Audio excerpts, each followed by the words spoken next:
Okay. This is the slide from our district. They want you to know that our focus today is how can we purposefully integrate technology to enhance student learning.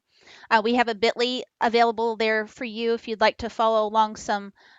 We gave you resource slides, not necessarily the whole slide deck that we have, because there'll be some things in there that won't make sense out of context. Um, so your resources slide can be available at that bit.ly.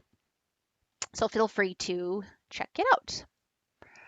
Our goal today, again, is just to share the understanding of what interdisciplinary integration is. Again, on those in that bit.ly, you will see that you have so many resources to to find out what are those benefits. We just don't really have the time to go through all of them, but they are massive and they are, they're big and they can be applicable everywhere.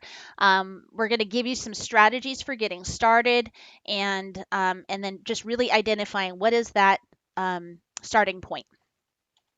So what we'd like for you to do is in chat, would you let us know what school you are from and what grade level you're in? And then we're going to preset the breakout rooms according to your grade levels. That would be amazing.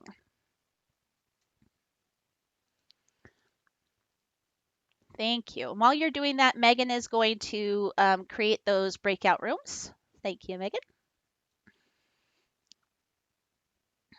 Wonderful. Keep on doing that, and we will move along here. So this year has been difficult, hasn't it? Just to say the least. Starting from March of last year and trying to move through here, you might be feeling like you're either pushing the boulder or you're pulling the boulder. But either way, it's heavy and it's hard, and we're really just trying to not let the boulder fall back and squash us. Right? So you might be feeling that we get that. We are on the same page with you. We want you to know that our intention is, again, not to add or stand on top of the boulder to make it heavier. And you might be feeling, a little caught out in the cold. Because on top of this, now we need to integrate curriculum on top of it. How am I going to do all of this? Benchmark and integrate. Bernie doesn't agree. He thinks it's ridiculous. And could we handle one more thing really on our plates? No. I love this movie, My Red Stapler. It is all about instead connecting the dots between the disciplines, taking away the confines of these specific disciplines. This is math time, this is ELA time, this is social studies time, this is science time, and having the kids see that there's a connection. I think it's valuable for us to see that connection and to plan with that connection, but for the kids to see, oh my gosh, I can apply math to every part of my life. I can apply social studies to every part of my life. But mostly, I can apply literacy skills to everything that I'm studying. And that's what we want to show you today. And ultimately, it's going to save you some time. Again, it's not to add to your plate. It is to give time back into your lesson and make those lessons whole and purposeful. And when you get to the end of everything and you've done all of this planning, it's like this kind of interwoven piece. But all of those strands are those little parts that come together to make something really great. And if you are just starting out in one of those strands and you're not quite completely woven into this integration, that's okay. We want to encourage you to, take one step, make one tiny change, and find the thread between your literacy skills and social studies and science. So when Megan and I were talking about the integration, first of all, integration in itself is a gigantic topic. Um, to be able to do that in 40 minutes is kind of crazy. So eventually you're going to come up with an approach, and you probably you already know what your approach is. What is it like in your classroom? What is it like at your school? What are the directions from your principal? um, are you to be following, or are you following the benchmark, the linear path of the benchmark, going unit 1 to unit 10, and you want to use the content in there and you want to use those literacy skills, and instead maybe some of those articles don't necessarily meet your social studies standards, so you go grab something else and you replace it rather than, we're not saying add on to, but find something that can meet your social studies purposes and those literacy skills at the same time. The other thought process was, and when I thought about doing this process, it was, well, I don't teach my history, my social studies, like it is arranged in benchmark. In fifth grade, it starts with conflicts of the nation.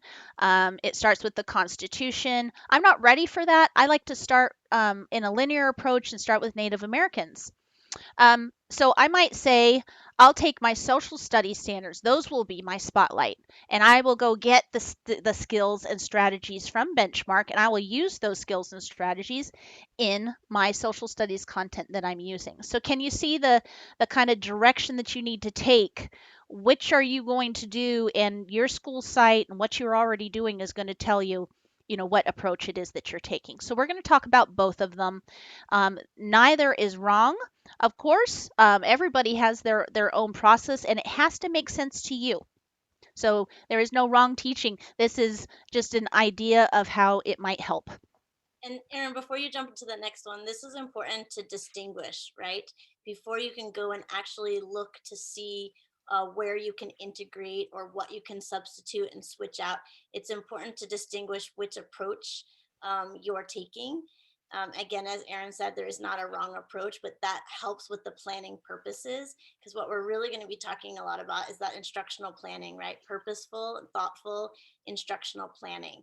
So there's that A approach. We're calling these approach A and approach B, where, as Erin said, you're going through units 1 to 10 sequentially, and you're looking at the standards and the skill sets that are in benchmark, and you're also looking to see where the social studies and science align into benchmark. And we have some resources that we will share with you that has some of them aligned that you can then expand on. Or approach B, as Erin said, you're still looking at the benchmark 1 to 10 in those sequential order with the themes and with the essential questions, but you're also looking at your social studies and science concepts and the units of study that you teach, and then looking creatively to see where you can fit those in. So if you are teaching US Constitution, what is the benchmark theme, and what is the focus, and what are the skill sets during that time frame, and then how can you make that fit in with your study of US Constitution?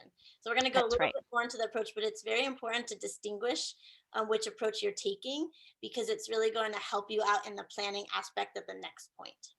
Yeah, and I think that that is what we, if we got anything from this, is what is integration. Integration is purposeful instructional planning.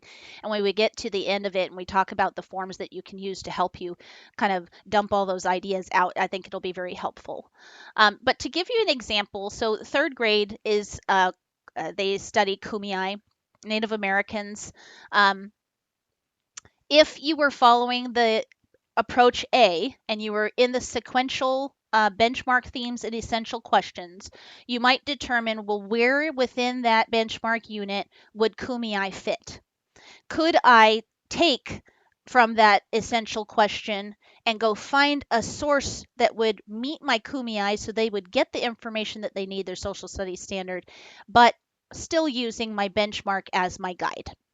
So then the other side would be, your Kumeyaay is your overarching topic, and within that Kumeyaay, you're going to go find out what those literary skills and strategies are from that period of time in your unit, and you're going to apply those to that social studies. So it's spotlights. Is the spotlight going to be in on benchmark, or is the spotlight going to be starting with your social studies?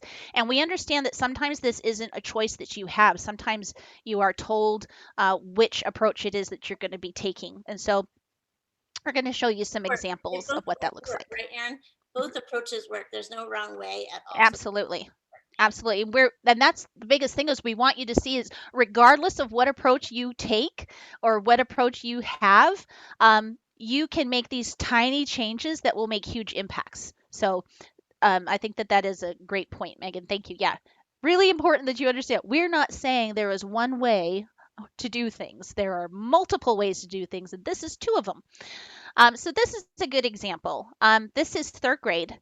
In their first unit at the beginning of the year, They study government for the people.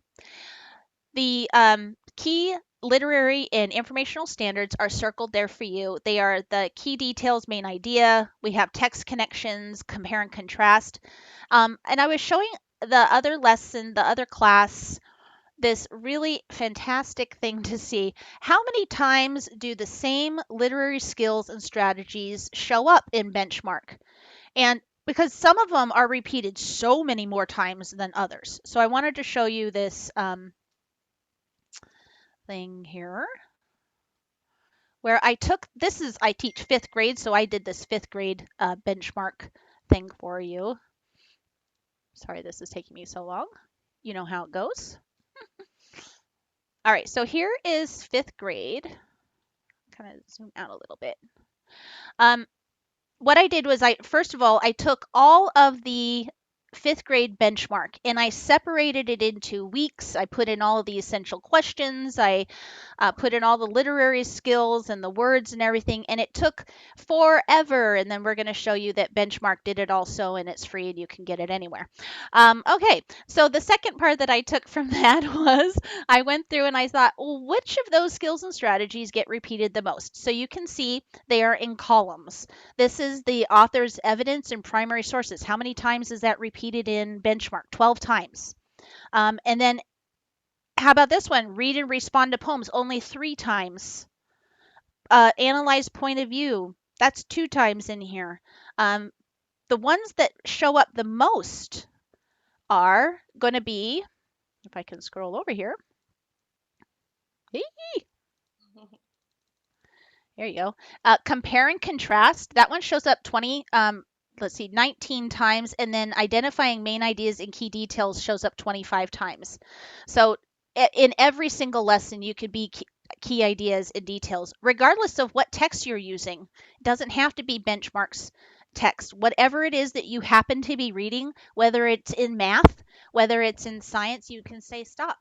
What are the main ideas and key details in this text? And now you're teaching, now you've integrated your literary skills with your other content.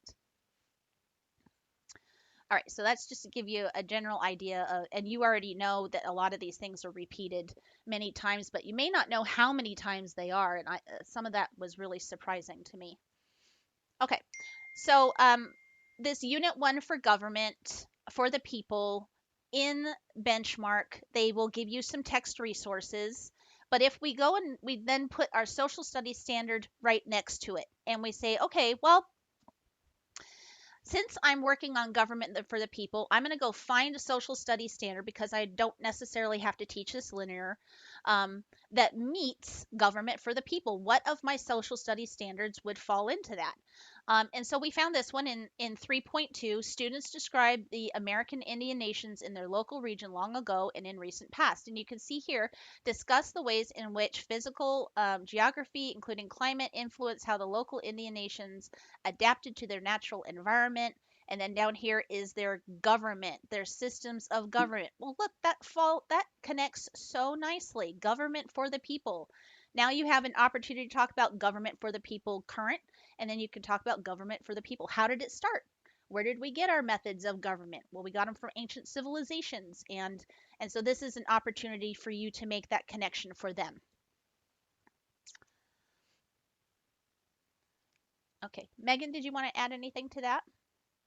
No, that's that point that you're making, right, about those literacy skills and looking at that science and social studies content and really seeing where you can mesh it. I think you got that great. Right. Before we go in, can we actually skip down to that next, the one above that? Perfect.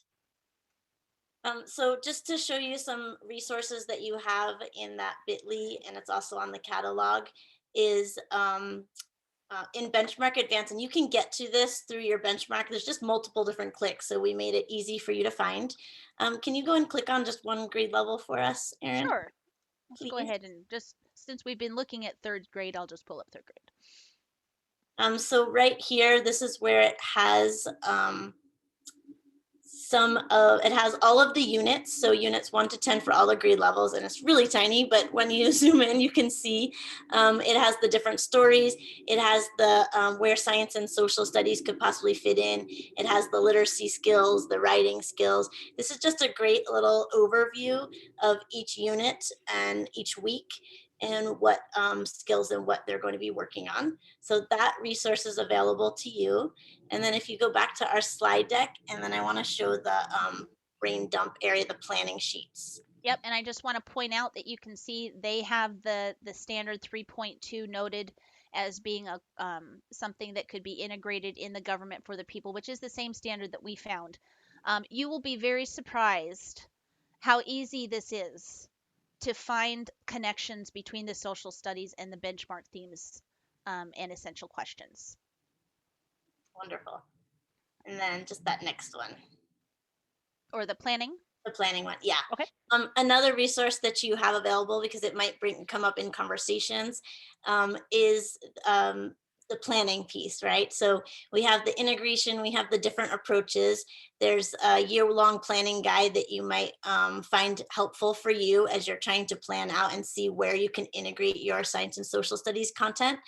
And then we have, depending on which approach you're taking, we've got the planning sheet. So we've got the 101 planning sheet. So that's just starting off with integration. And then the 201 planning sheets is when you're ready to integrate and look at a bunch more areas and how to put them together. Can you click on just one of those 101 planning sheets so they can see it? Absolutely. Hmm. It might be helpful in breakout room conversations. Yes. So this is a planning document that is very helpful. And anytime I'm planning lessons or integrated units of study, I'm always doing like a brain dump first, right? I'm looking at that big picture piece. So on this, what is the unit that you're in? What is the social studies or science concept or topic that you're going to be exploring? What's that essential question? And then looking at that unit, what are those literacy skills that they're identifying? The compare and contrast, the cause and effect, the main idea, key details. And then what's the science and social studies concepts? Can you just circle over by that box I'm talking about so they can see? Where are the social studies and science concepts that you would like students to understand or to explore? And then from there, this is where you can start look at the text in that unit. There may be some stories and text in that unit that perfectly fit or really help out with teaching that literacy skill and that social studies or science concept. And there also might not be. And this is where you can substitute out and take a look at different resources. There's ReadWorks that you can go and find some articles. There's, what are some of the other ones? We had people talking about them in other sessions. Erin, do you remember? We did. There were, of course, Storyworks was one of them. Yep. There was Studies Weekly, which is, I guess, is a new social studies sort of Yep. science Holiday. publication, I believe. Mm-hmm. Some people are looking at that. That's where you can just go back to that copy. It's just right next to it on your tab. Oh, sorry. Copy. Oh, Sorry. There we that go. yep. So that's where you can kind of start to see where you might need to substitute out some different text to be able to better fit that. And then one of the things that we also need to make sure is that if you're just teaching the social studies and science through the text in benchmark or even substituting text, that doesn't mean that students are going to fully really get and grasp the concepts of social studies and science. So how might you expand on that a little bit? Right? What can you do if you are doing US Constitution or if you're doing regions of California? How could you expand on that? So that's what that brainstorm box on the bottom is, just a chance to do a brain dump and start getting some other ideas. And what you're trying to then look for are these connections to start making these little thread connections between your science and social studies and your literacy. Can you go back to the slide? I just want to point out the 201 one, just so they have access to it. It's right in there. There's also a 201 planning sheet that takes that even further, where you can start looking at multiple different areas and start really looking to see how it could combine together to integrate the learning a little bit more. So just wanted to show you, I'll make sure that we fix that link. some of those resources. And then we do want to get them to breakout rooms. Erin, we are going to need you to do the breakout rooms because we Mhm. forgot to make me co-host, so I didn't have access. Oh no, But you that's are on a fine. roll. I didn't want to interrupt you. You're like, Yeah. stop what you're doing. Before you, looking at that planning sheet, you got to remember also it can be a I wish or in the perfect world I would do this, and then you can go and pick some ideas. It doesn't have to be a final process, but more of a dumping ground of ideas. And as a collaborative team, this is when that collaboration is really valuable. You get everybody's ideas in there, and then you can build upon them. It's really a good time. All right, so I'm going to go ahead and look back to see what groups, grade levels you're in, and I will put you in those break rooms. All right, so Lisa Lima, you are in grade 3. There you go. I'm going to open up all the rooms, and then you'll just kind of end up going over there. All right, and Malini. Would you like one or two, Malini? First or I second? hope she wants 1 because that's Okay, what I put her we in. put it there. Perfect. And then we do have All right, sorry. Can you tell me the grades and Yes. oh, So thank you. That would be easier. BMORAN. I'm not sure how to say that one. That's kindergarten. Okay, And then Alyssa's also kindergarten. awesome. And I think that was it for kindergarten. Okay. Holly, would you like to do K? We have some Can I kindergarten. do, can I do second grade, please? Yes, Oh, second totally. grade. And then we just have to make sure we have other second grades there. Frank is third. Okay, I think I have Melina them in there. is first.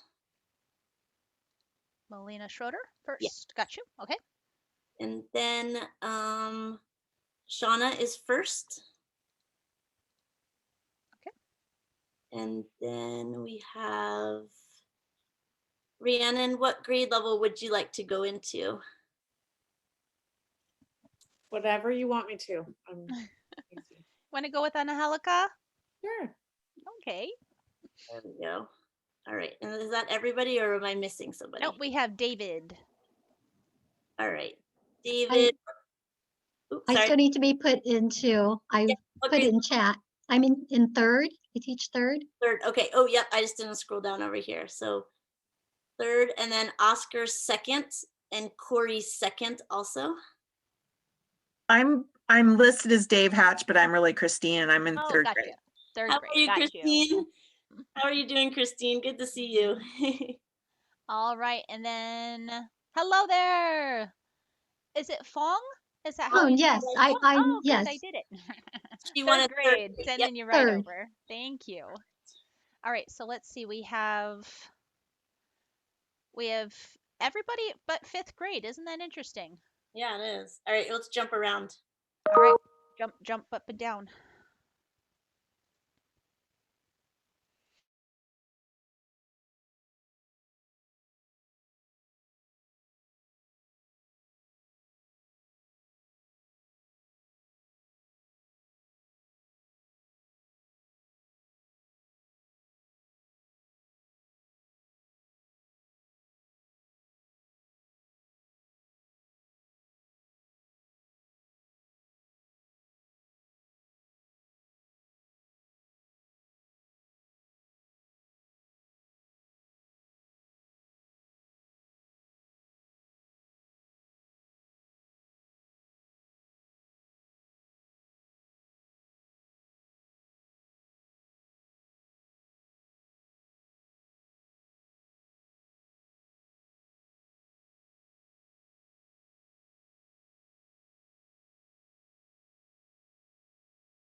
All right, let's go ahead. I'm going to close all those rooms up, give them a warning, warning, warning.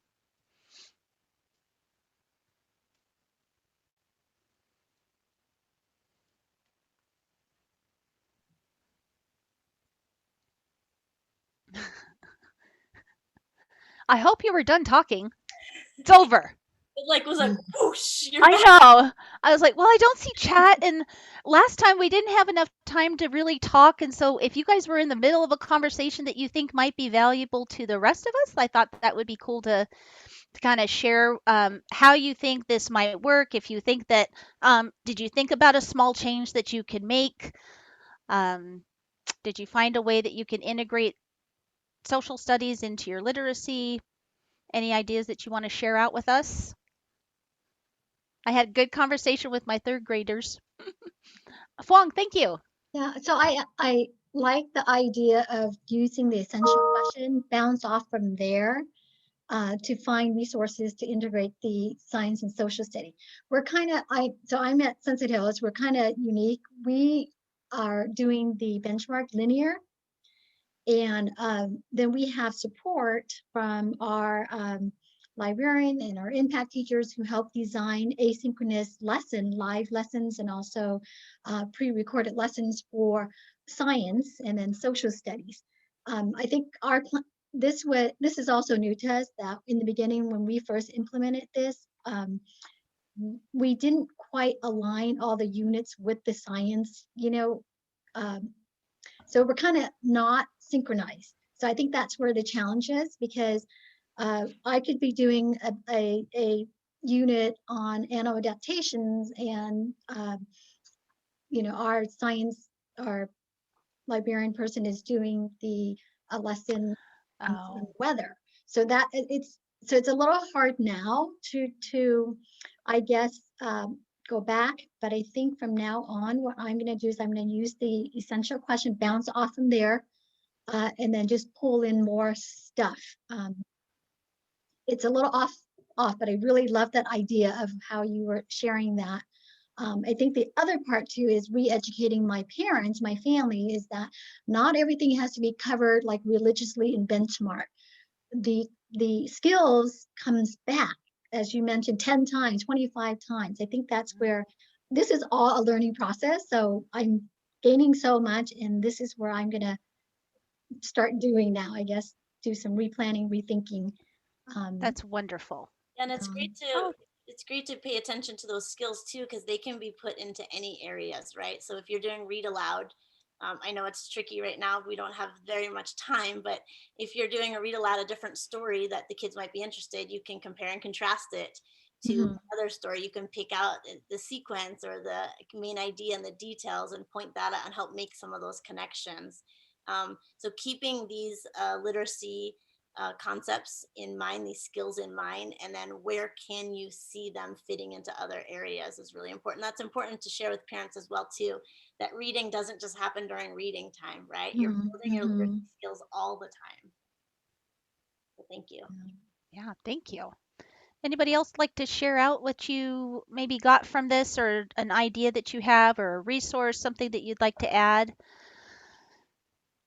For some of you guys might be, especially in this time of year when we're virtual, it might be really hard, or even to say, I might not be actually hitting any of my social studies right now because I am so into benchmark and I only have 2.5 hours on campus. And really, you could spend the whole time doing the benchmark lesson, right? With breaks and everything, mask Yeah, breaks. that's That's hard. yeah, That's a really hard thing to think about doing.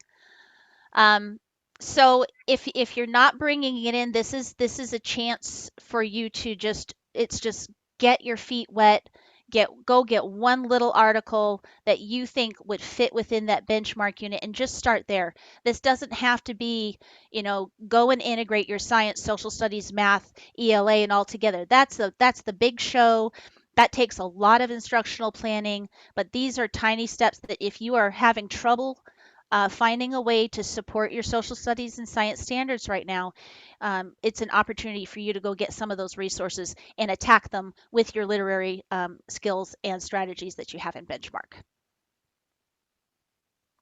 So I hope that this is helpful to you guys. I know, again, you have your planning sheets on here available to you and lots of resources. Um, And those Anything else you want to add, Megan?